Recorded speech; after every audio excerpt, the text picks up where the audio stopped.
જય માતાજી બધાને, કેમ છો બધાય? બધા મજામાં જશો? તો 8:30 વાગી જશે આપણે હાંજના. તો હવે વાળું કરવા બેઠી જશે. તો વાળુંમાં જોવો, આજ તો આપણે આખા બટેટાનું શાક બનાવ્યું છે. મસ્તીનું છે, જોવો તમે, અસલનું. ને હારે આપણે બનાવ્યો છે ભાત. એટલે ભાત હોય તો બહુ મજા આવે ખાવાની. ને એની હારે છે આપણે સાસ.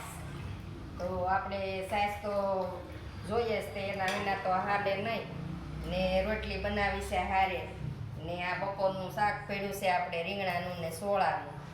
ને મસ્ત જોવો તમે, આમ આખા બટેટાનું શાક બનાવ્યું છે અસલનું, બહુ સરસ છે. ને એની હારે છે આપણે ભૂંગળા તળ્યા છે. તો આખા બટેટા છે તો બટેટા ભૂંગળા એમ કે ખાવા હોય તો એ ખવાય. એટલે મસ્તીનું છે બધું. તો હાલો બધાય